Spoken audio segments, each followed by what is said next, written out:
Like, okay, what are those things on the side of the tongue?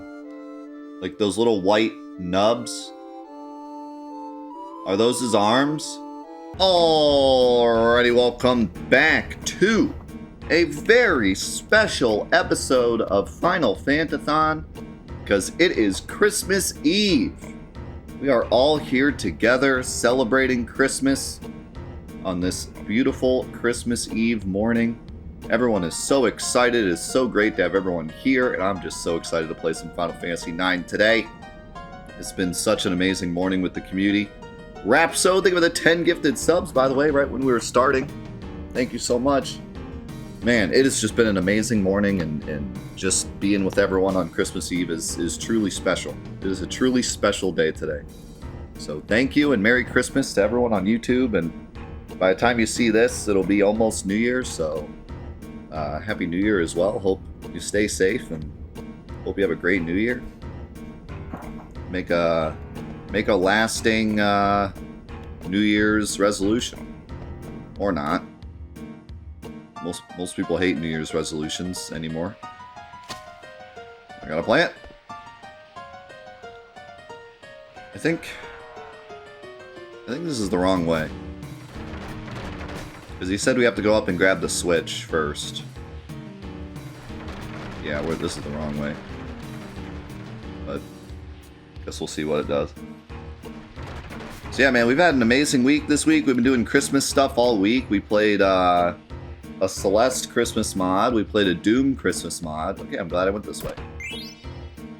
And we also played Cthulhu Saves Christmas, which is a Christmas spin-off. It's actually a prequel of Cthulhu Saves the World. And man, that game was a surprise. Wow. That game was really fun. Highly recommend that game if you can get it for cheap. It's not a very long game, but it was really funny. It had some amazing music, and it was a blast. Ooh, this has Level Up and Ronald on it.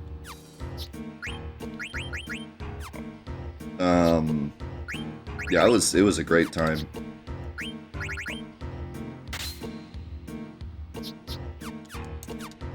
And we have one more Christmassy game to play today after Final Fantasy IX. It's more of just going to be a chill time, so we can just celebrate Christmas Eve together. Nothing crazy, but it'll be fun. Yo, B-Train, thank you for the 18 months. Thanks so much for being here.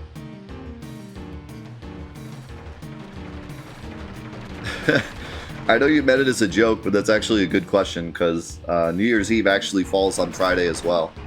We got Christmas Eve this Friday, and we have New Year's Eve next Friday.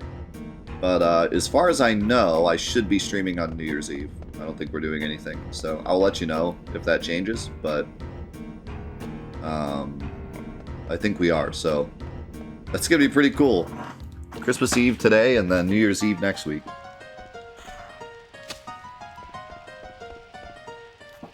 If nothing else, it might just have to be another single day instead of a double day, but I don't know, we'll see. We don't usually do anything on New Year's Eve, and if we do, it's at night, obviously. Don't do anything during the day. Ooh, ooh, ooh, ooh. How's it going, Limit Break? So, I have to tell you this story. We go over to my mom's house, before Christmas usually, to do our Christmas, because on Christmas Day we stay home with the kids. Now that we have kids, we don't want to go anywhere. We used to travel all over the place for Christmas, but once we had kids, we were like, alright, we're staying home. So we go to my parents' house before Christmas, and we went over there yesterday. Where's my Ramu? There he is. We went over there yesterday, we were opening presents, and I'm reaching over, helping my son open his present, and my phone is, going crazy in my pocket. Sounds like someone is spamming messages to my phone.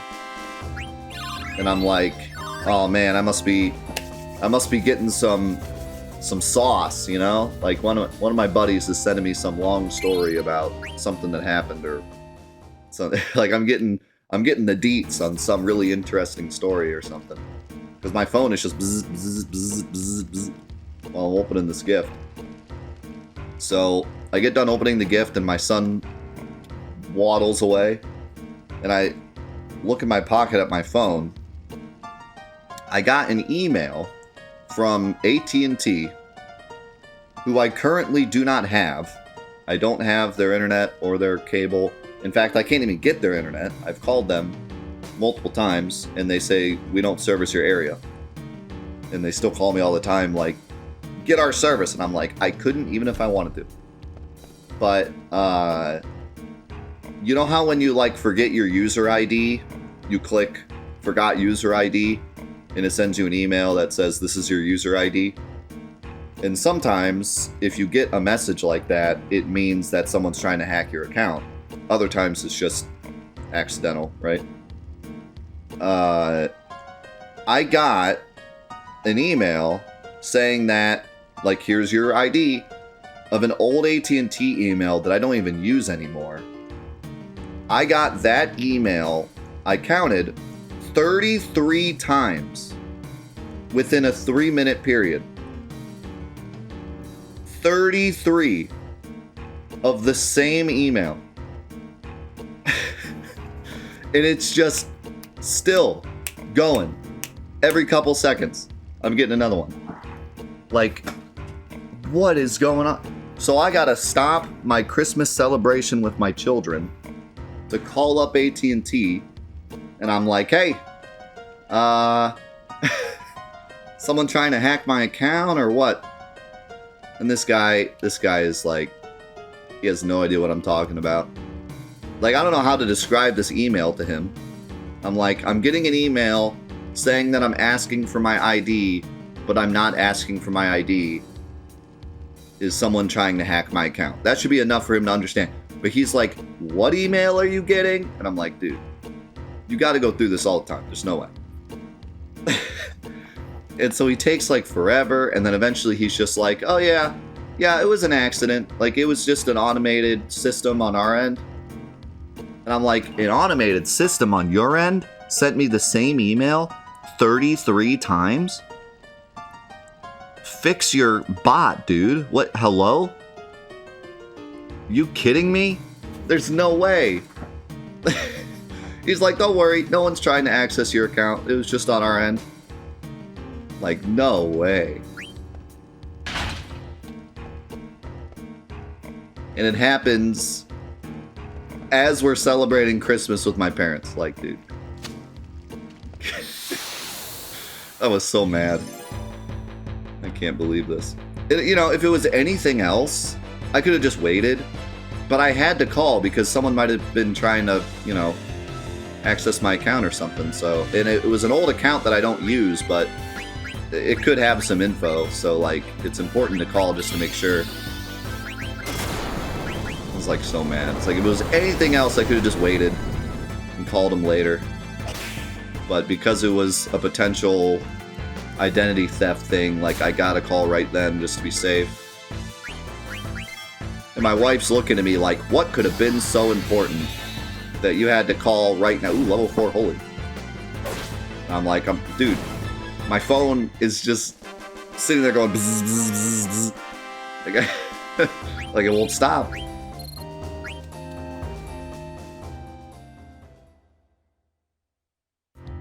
So Christmas, as my wife would say, Christmas Adam was ruined. She calls the day before Christmas Eve Christmas Adam, because Adam came before Eve. I know, my wife's hilarious. Funnier than me.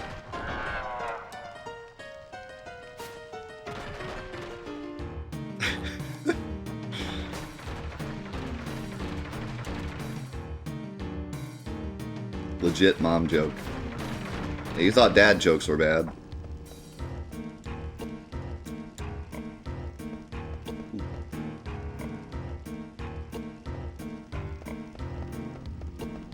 I see why you're... What's that supposed to mean? Are you saying that because that joke is hilarious and my jokes are hilarious? I hope that's what you're saying. That better be what you're saying.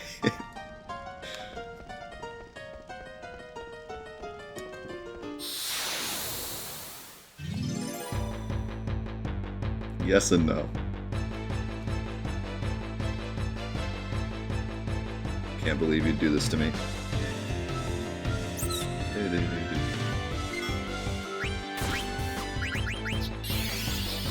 I think level 4 Holy will work on the guys that cast level 4 Holy.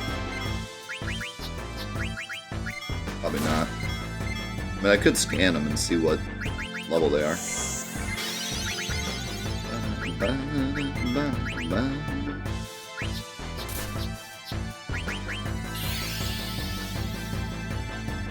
Can't wait to see this miss.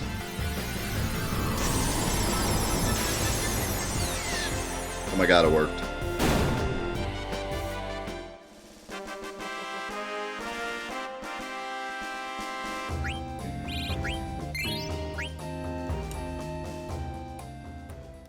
Some Quina action. Let's go. I've been waiting for some Quina action. Actually, like, surprisingly, I don't usually get much blue magic in any RPG I play, but I've actually gotten Quina to the point where they're pretty useful. Like, Knight is pretty good, Vanish is okay, Angel Snack is good if you have remedies. Pumpkinhead's kind of but White Wind is good, Magic Hammer's good. Like, I got some good stuff. What is this? Is this Treble?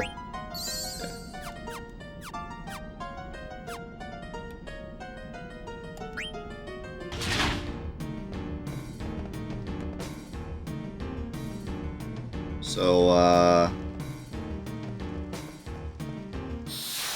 this dungeon's kind of lame. Go over here, push that switch, go over here, push this switch, go back, push the first switch again. I mean, it's not that bad.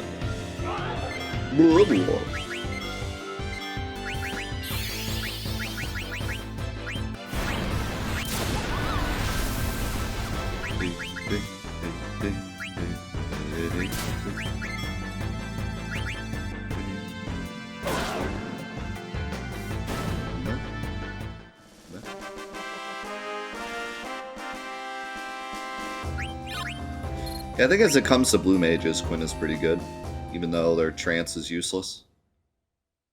I always thought, like, I don't know, who's the best blue mage in the whole series? What do you think?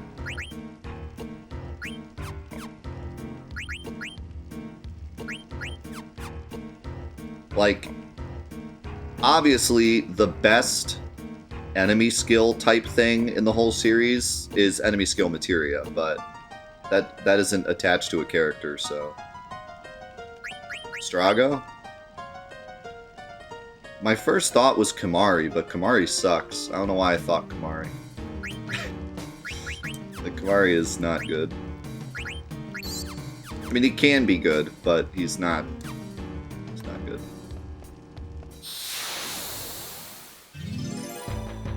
Kamari is Catman, therefore good. Blue Mage is any kind of mage that learns skills from enemies. So, Quistis, Quina, Strago, Kamari. Enemy skill from 7, but that's not a character.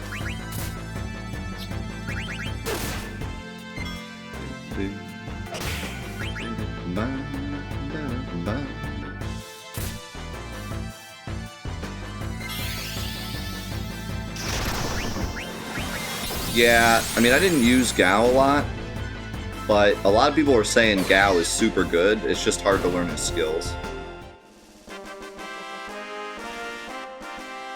Quina's kind of the opposite, where Quina's not that bad to learn skills, but like, I mean, Quina's good, but having a completely useless trance and then I mean, Quina's stats are okay. It's kind of like a tank. I don't know. Seems like a lot of the blue mages are mages in that they're like kind of squishy. I like how Quina's actually pretty tanky. Makes Quina a lot more useful.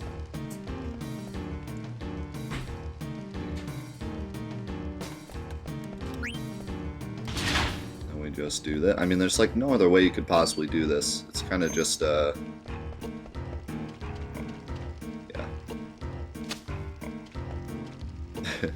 It's kind of just a go forward type of dungeon here. These things are fun though.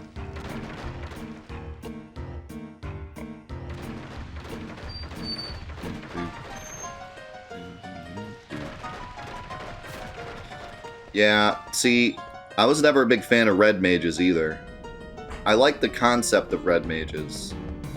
But the problem with red mages that I always run into is that you have a choice between a really good white mage, a really good black mage, or an okay white and black mage. And I'd rather just have a really good one or the other, you know? So that's usually my problem.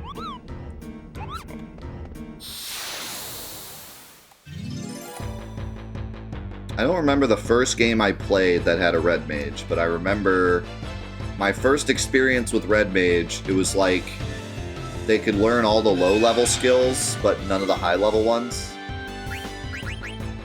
So it was like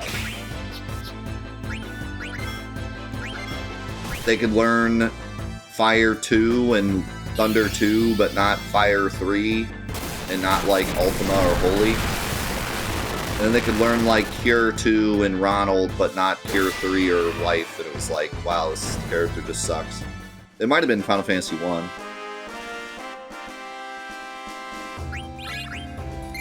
Might have also been a completely different game. Not sure, but yeah, like I'd rather just have a really good white mage or a really good black mage. But then there's some games where like the red mage is just better than the black and white mage. Also, I think there's some games where red mages actually have quite a bit of physical power too. Not really in Final Fantasy, but so I got another Peridot.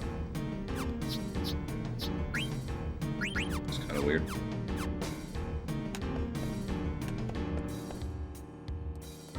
Yeah, 12. Well, 12 is a bit weird because depending on which version you're playing, anyone can kind of be anything in 12. I like the Zodiac Age way more. I did before. I shopped at the Mog. Not this time. Hey, you made it this far already? You want to buy something? How'd you get here? Ooh.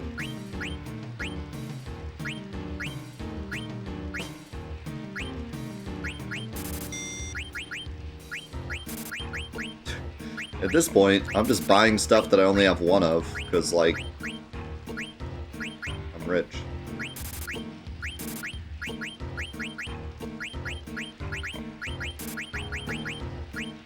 Like, I'm just spending my money haphazardly. I don't even care. I'm so rich.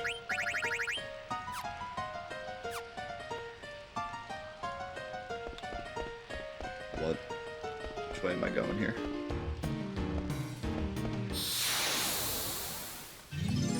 Yeah, it's gonna be weird playing the original 12. Because Zodiac Age's way of doing it's so much better. Where the characters really actually have like classes. And the license board isn't so annoying.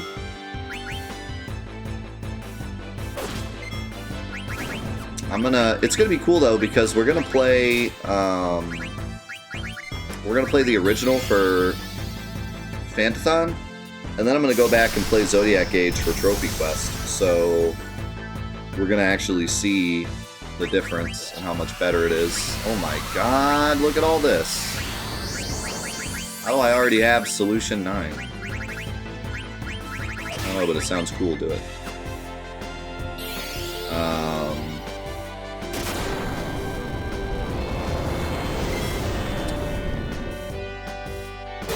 Yeah, and not only will we get to see... Oh, wait, here we go. Section 9.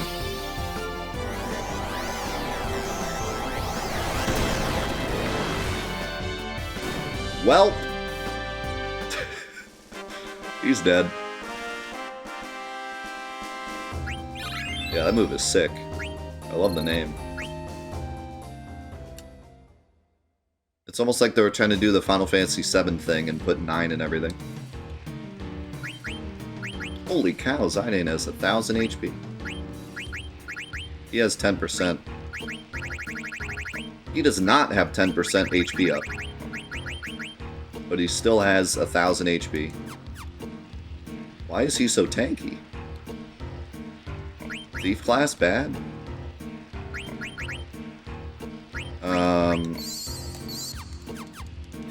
It's just built different. So yeah, we'll get to play the original Zodiac Age for Fantathon, and then we're gonna play, or the original 12 for Fantathon, and then we're gonna play Zodiac Age for Trophy Quest. And when we do Trophy Quest, we'll get to see how much better Zodiac Age did it, and we'll also get to use the cheats, because I wasn't going to use the cheats, but since we're already playing all the way through the original 12, I'm not gonna have any reservations about spamming that ×4. I did it first, but after playing through the entire original on regular speed, I will be totally fine using the ×4. So we're gonna ×4 our way through. I probably won't use like God mode, but I'll use ×4. That'll be fun. Should I have not pressed that switch? Oh. See, now this is more interesting. Because I don't know what this switch does. I'm hoping this is a big chest or something.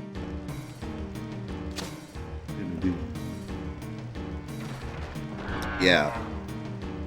And you know, I gave Square a lot of crap for putting in the cheats into like Final Fantasy VII and 8. I thought that you should have to beat the game first before you unlock those cheats. But in this instance, I'm pretty glad that you start off with it. Because why is that chest open?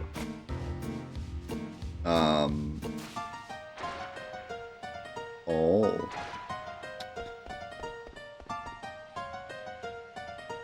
Because playing through the entirety of Zodiac Age after already playing through the original would have been a struggle. For sure. So.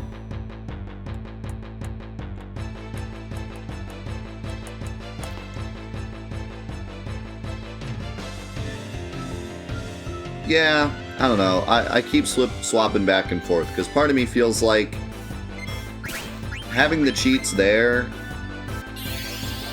it's hard not to use them when they're just sitting there for you to use, but it can kind of ruin your experience. But then on the other hand, a lot of people just say, well, don't use them if you don't like them, which is fair. But when you put them right there in front of players, it's hard not to use. Maybe what would have been better is if, like, when you start the game, you either turn them on or off. So, like, when you start a game, it's like, do you want cheats, yes or no? You could just turn them off right at the start. Like, maybe that would have been better. Oh boy, I already have these guys' abilities, so this is completely useless.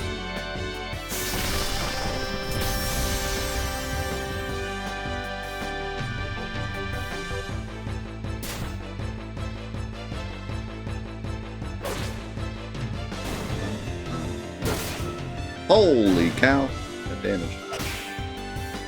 Look at how much of his trance bar he used in one attack.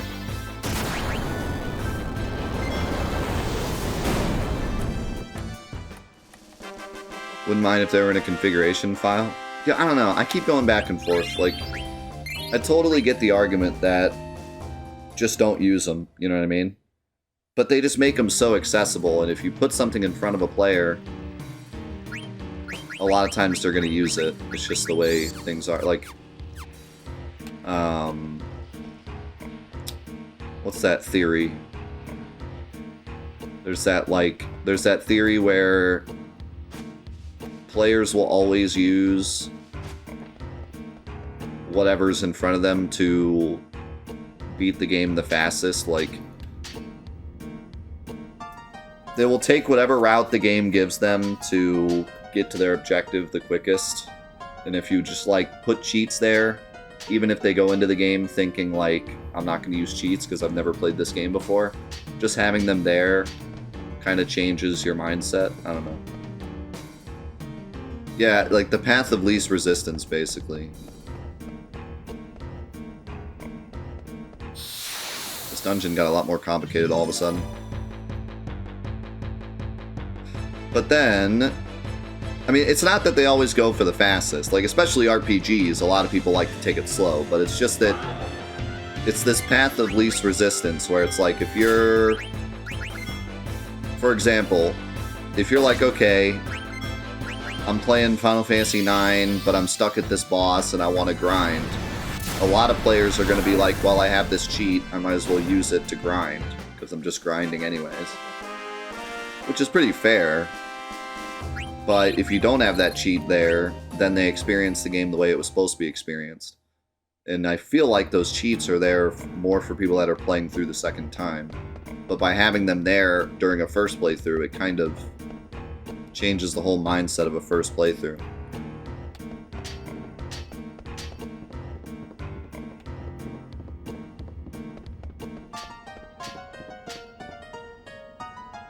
Wow, I can't believe you made it this far without getting hurt. This is my territory. Go dig somewhere else. I'll let you excavate here in exchange for a potion. Go dig somewhere else, unless you have a potion. What in the world?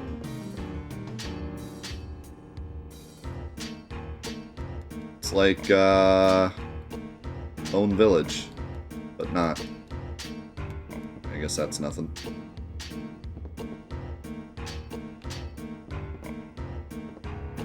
What if I excavate these obvious rocks? That don't do nothing? Sure looks like it should do something. Cool. Do I seriously have to sit here and hit this like 100 times? Chocobo.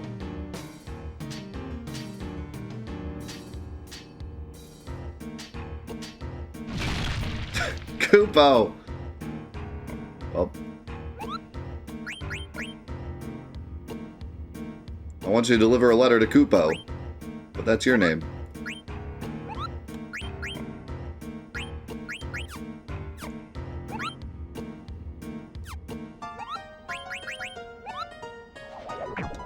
How did he get in there? I have no... You didn't even say anything about it either. Just like, oh yeah, I was there. It's fine. But yeah, I don't know. Then there's part of me that's like, well, if you're playing an RPG for the first time and you're serious about playing it for the first time, then you're not going to use the cheats.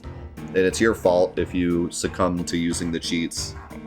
I guess one thing I will say though is that I wish they were at least like in a menu. The fact that you just have to press like R2 to activate God mode is a little silly. Like, you could even just accidentally press R2. Or like, just having it that accessible is bad, I think. I think everyone can agree that it should at least just be like in the pause menu. Like, just, you should have to go in the pause menu and like activate it. It shouldn't be a hotkey. It doesn't need to be a hotkey. Like, no one's needs to turn it on that fast. Like, I mean, sure, if it's in the menu, then you can't activate it during a fight, which a lot of people like to do if they're about to lose the fight, but I don't know. I think it should be in a menu. Not, because it's like too easy to turn on. Is that it? Is that the whole purpose of this? Is to get that Moogle?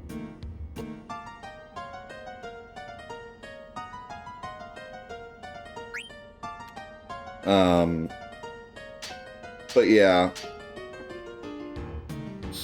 I do think that if you have the resolve and you want to play an RPG for the first time and you want to play a PS4 port, you won't turn on the cheats. And then there's times like this where I'm going to play through the entirety of the original Final Fantasy XII and then play Zodiac Age. And the fact that the cheats are there from the start is going to help me out a lot. Because I won't have to do the really slow early game again. I can blast through it with ×4. so.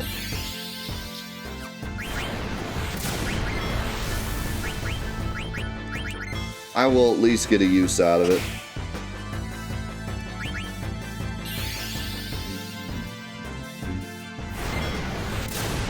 What's up, Drax? Mercrimus. But yeah, I was definitely one of those people that when Final Fantasy VII came out, I was like, why are there cheats? Why? This is gonna make all those people that never played Final Fantasy VII just play it, use the cheats, and then be like, wow, this game sucks. Like, IGN is gonna be like, wow, this game's too easy, while they run through it ×3 God mode. And I was pretty adamant that, like, the cheats should be unlocked after beating the game once. But the more I thought about it, the more I feel like there's so many people that played the original Final Fantasy VII that just want to fly through on the new port and don't want to have to go slow the whole time. It's like, it makes sense. Perhaps one thing that would have been nice is if they turned off trophies, because the cheats make the trophies kind of a joke. I mean, they're already kind of a joke, but it's a little silly that you can get the platinum literally having 0 chance of dying the entire game. You could just turn on God mode for the whole game.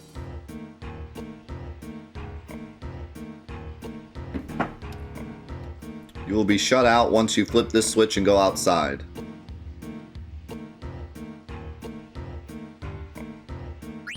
Not ready to exit yet. You jerk.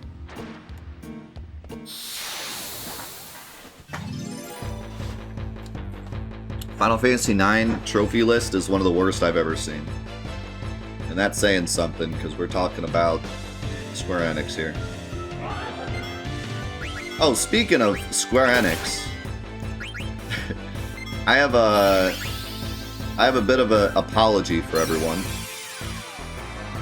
I need to apologize to everyone here. Last week, last week or the week before, we talked about the Game Awards and how Square Enix randomly announced that the Final Fantasy VII Remake PC port was coming out in a week. And I said, wow, that's really neat. We all thought that it was coming next year, but they already got it done. And it's coming out in a week. That's a cool surprise. Good job, Square Enix.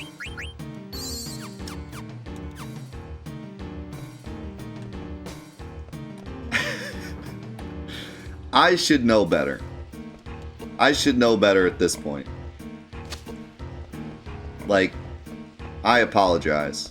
The fact that I said that, I should know by now. First of all, Square Enix hasn't made a good PC port pretty much ever. Most of their PC ports are trash, or at least rushed. Second of all, I should have known that rushing out a PC port right before Christmas, when everyone was expecting it to be next year, should not have been a sign of, wow, Square Enix, you got your stuff together, and more of a sign of, they rushed it. But I was, you know, I went into it with a positive mindset, like, hey, maybe they really worked on it and got it done before the Christmas season.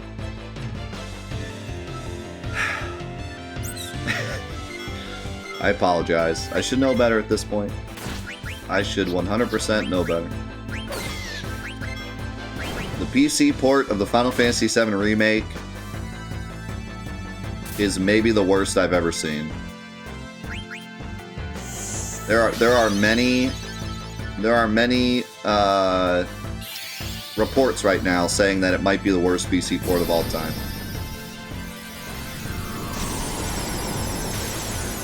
It's actually that bad.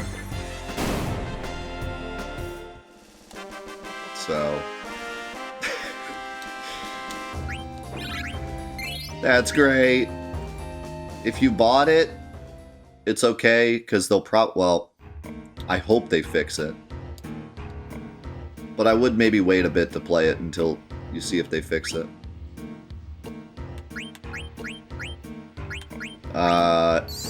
Part of me says they'll definitely fix it, especially since it's the Final Fantasy VII Remake. But part of me also says they have not fixed any of their PC ports, really. How do I get back? Can I not get back? I guess I can't get back. Rip.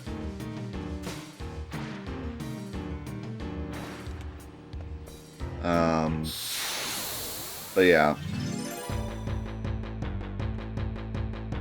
I mean,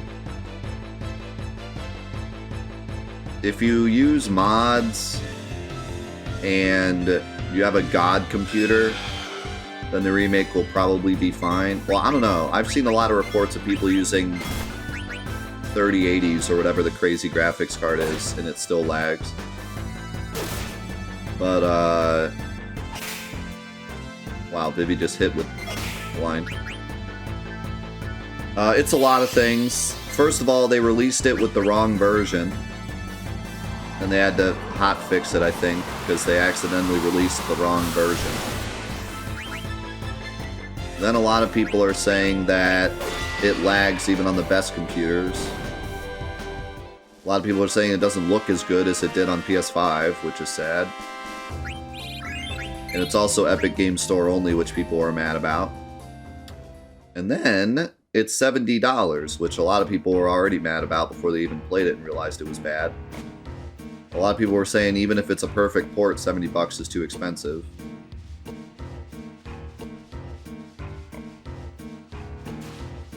Dude, what? How do I...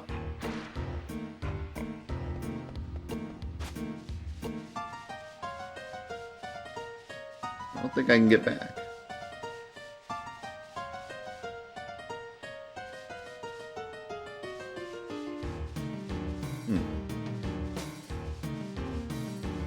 That's a fake rumor? Who would fake that rumor?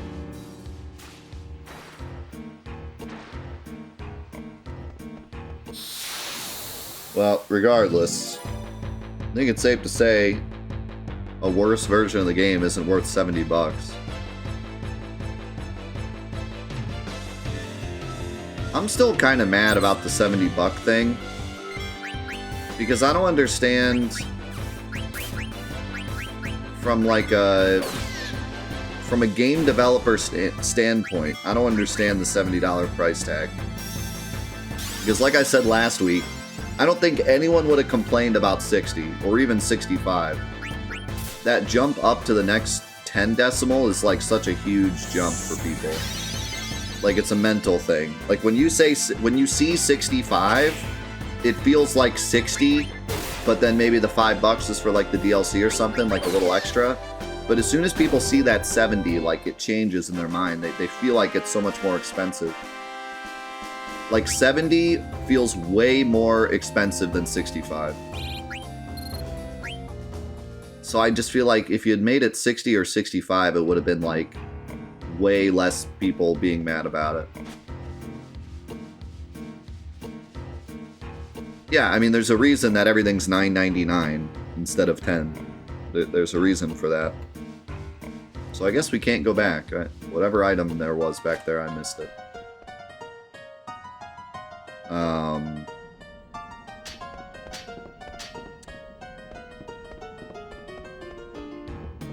I guess it's that item, actually. Let me get to the mug. But yeah, I don't know. I don't get it. And a lot of people are complaining that the transfer rates are insane. Like, if you live somewhere that doesn't use USD, you're getting up to like $80, $90 by the time you're through tax and exchange rate. Somebody said it was $100 in their country. I forget what it was. I forget who it was. By the way, Holly, thank you so much for the 16 months tier 3. You are insane. Thank you so, so much. Merry Christmas.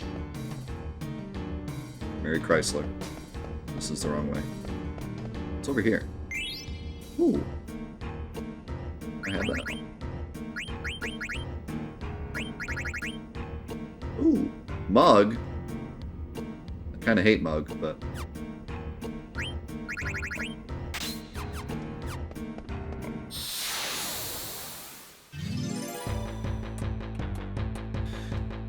Yeah, I don't know. I get that, like, the general AAA companies did their tests or whatever and found out that people would spend $70, so they just made the jump. When we got to PS5, it was like the perfect time to make the jump to 70. I still disagree with it, but it's what they decided to do. But a port of a game that's been out for over a year, Epic Game Store only, literally nothing different with the game, it's just a port. Like, dude, just make it 60. No one would have argued with 60, I feel.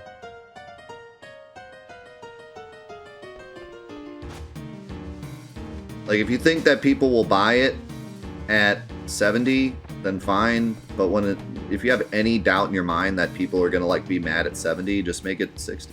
I don't know.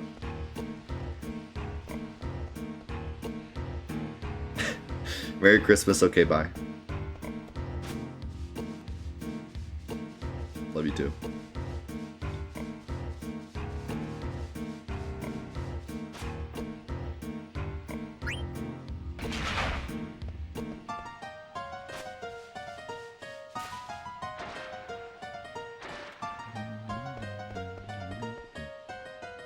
So I missed like 2 chests, I think, but oh well.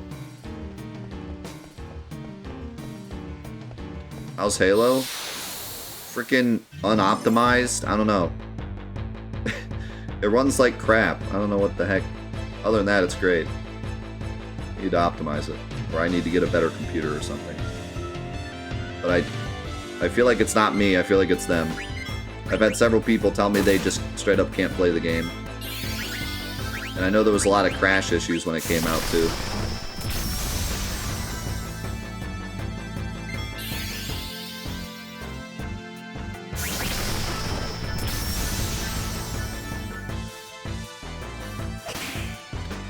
"22 kills in 1 match? What rank are you?"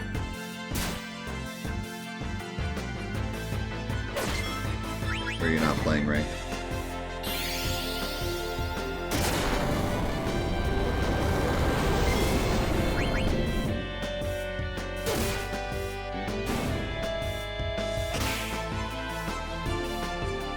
Yeah, that's how I feel. Like, people waited so long for Final Fantasy VII PC, and they thought it was going to come next year. I feel like they're willing to wait longer until it comes to Steam and it's cheaper, you know? I don't think... I mean, I know some people are buying it at 70, and if you did, that's totally fine. But I think a lot of people are totally willing to wait until it's not 70. But this is how Square always is. They always take advantage of their big fan bases. If there's a big fan base behind a game, they will take advantage. Just look at Final Fantasy XIII.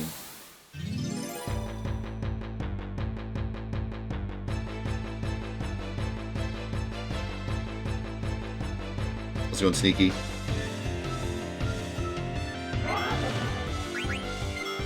Unless you're a Nintendo fan. Then you buy everything at full price and you deal with it.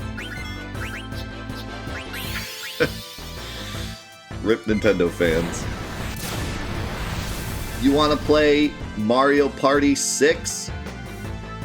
Get out the checkbook. You want to play an old Super Smash Bros. Game? I mean, I get why Melee is expensive, obviously.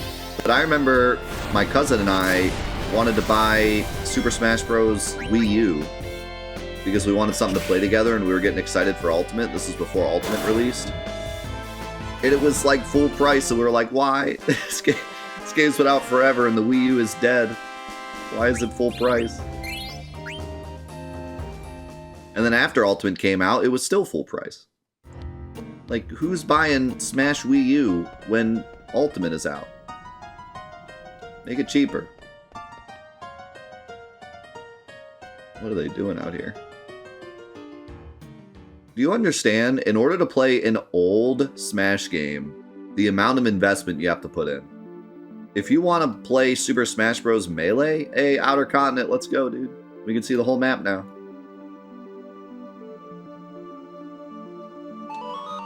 For a second, I thought I couldn't call Mog. I had to, like, take a step. That was weird. Check it out. You can see the whole map.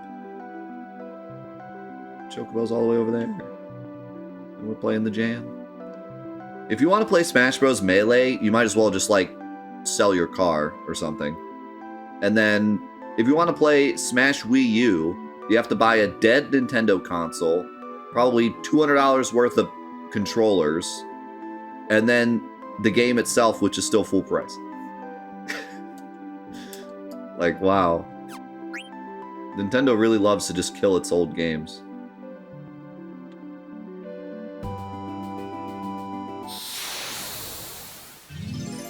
But why would you want to play it? I don't know. Some people don't have a bajillion dollars, and they want to play older games for cheaper. That's like how video gaming works. But not if you're a Nintendo fan. You buy the new games, or you suffer.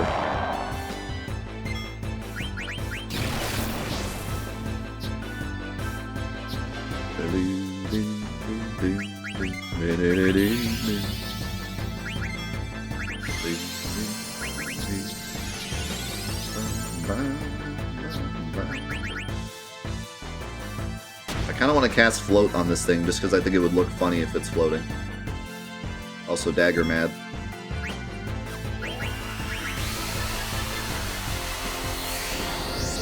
Yeah, you know what else makes me laugh?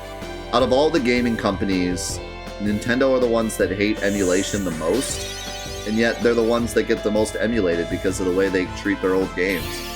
People wouldn't emulate old Nintendo games so much if you could frickin' purchase them for a reasonable price.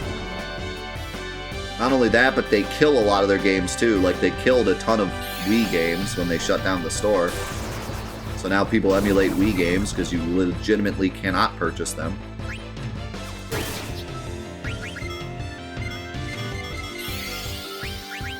So yeah, they kind of shoot themselves in the foot a lot, but that's just Nintendo. That's their specialty. I hope Thunder doesn't heal this guy. It might, though.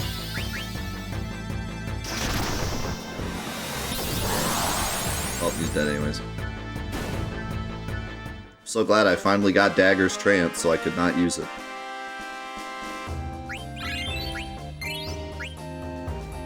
I have a bunch of abilities that I learned, but I don't feel like going through them right now. I agree. I love Nintendo. I hate the company. I've hated the company for a while, ever since the Smash stuff started happening. But yeah, I mean, we've talked enough about Nintendo. They got problems. None of their problems are unfixable, though, is the thing. Like, they can really, they can turn around pretty easily. There's a lot they could do to fix the general view of their company. And what bothers me is that Nintendo has always been about their, like, they want to be the video game company. Their quality, they've always been about the quality of their games. They won't even release games. Like, they won't release a console when everyone else is releasing a console because they want to be the quality company. Yet, the social outlook of their company is abysmal. They have pretty much the... People view them as like EA at this point. Everyone just hates their company. That's not good for them, because that's what they're known for, is being the good company, and they're blowing it.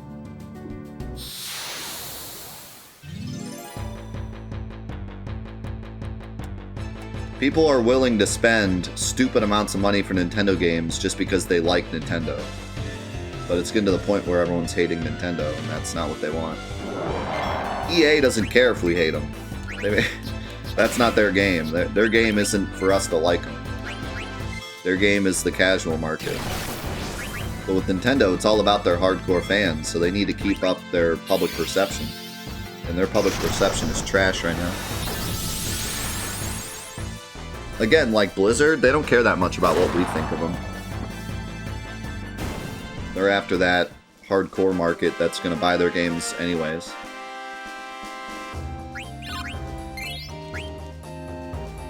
But Nintendo, I feel like a lot of their company is their public perception. Because they don't release games when it's smart to release them. They don't compete.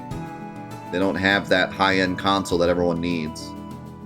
The Switch was, you know, really good for them because a lot of people wanted that portability, but they don't have the PS5. They don't have the Xbox Series X. Like, you need to have a reason to buy a Nintendo console. You're not just buying the next greatest console. You need a reason to, like, specifically buy Nintendo. So it's important. Their public perception is a lot more important than something like Sony, where a lot of people just buy Sony because it's the next big thing.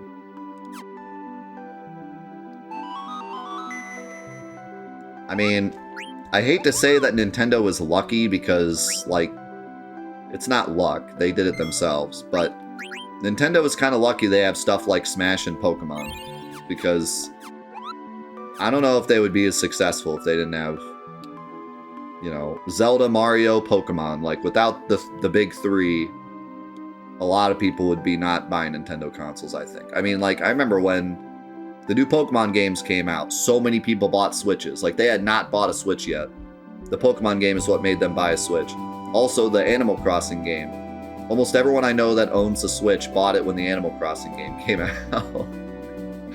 So, I mean, and like, when the Switch was first released, a lot of people that bought it, they bought it for Breath of the Wild. So,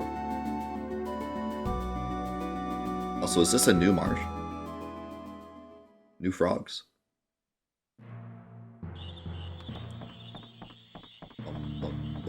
Why am I running so slow? Okay. Hey, Mogster's here too. Gosh, bro, you sure know a lot. Is this a new marsh, or does this marsh just exist on every continent? Like, it's in its own dimension or something?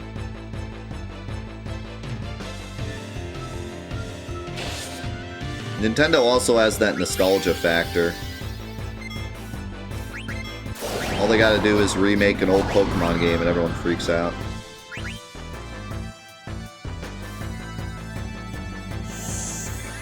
Which, by the way, the new remasters of the Pokemon games look so freaking good. Holy cow. I didn't even play that gen and I want to buy those remakes. Look really good.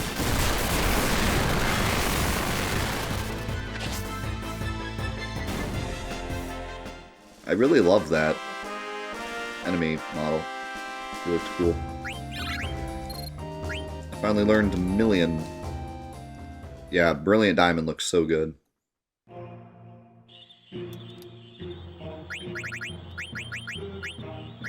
I watched someone start a new playthrough and they got to the lake theme and I was like, yep, this is the one. That lake theme is like the greatest song ever.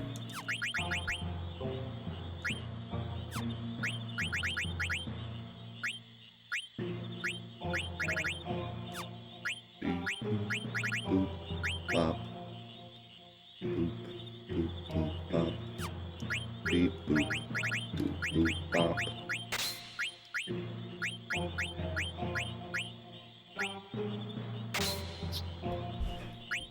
Alright, let's see here.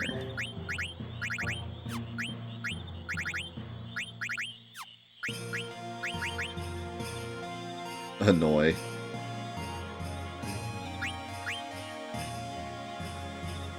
See, now I wonder if there's any reason to equip this because it's a dagger. You'd think it'd be, like, faster, but it doesn't, like, increase speed or anything. I'll wait till I learn Sacrifice and then swap over. Oh, yeah.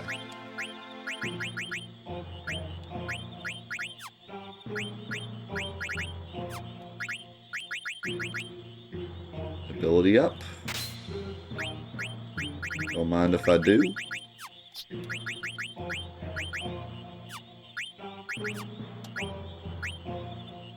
The one time I used Lucky 7, it did 1 damage. So... worth.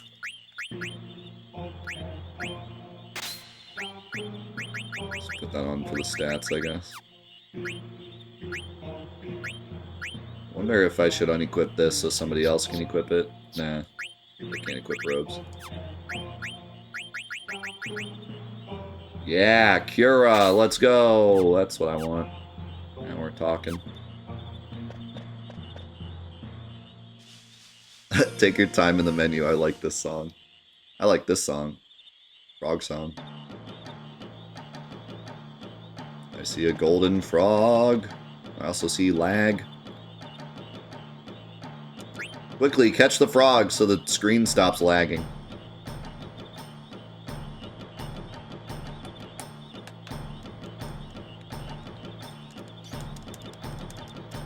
Come here, golden frog. How am I not catching this? Are you kidding me? You're literally touching it. You are touching it with your foot.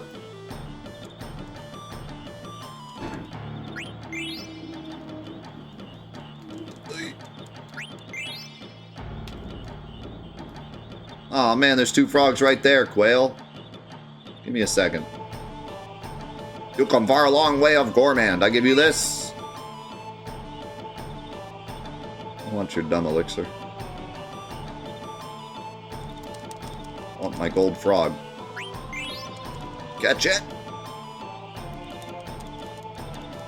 Man, easy frogs. This gold one's gonna be a jerk though.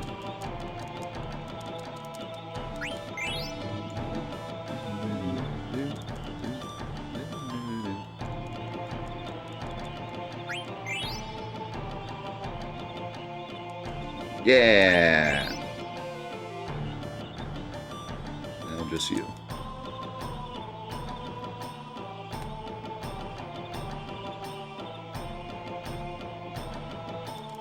What?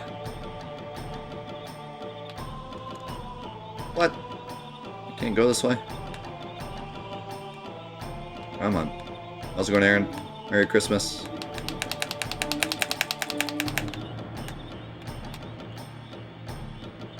Son of a... Kidding me?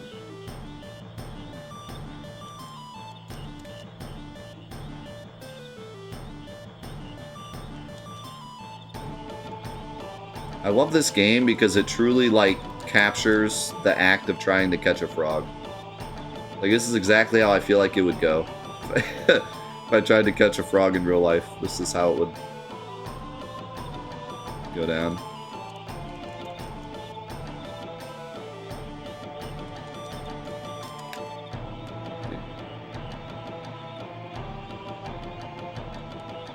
This is truly the most immersive minigame of all time.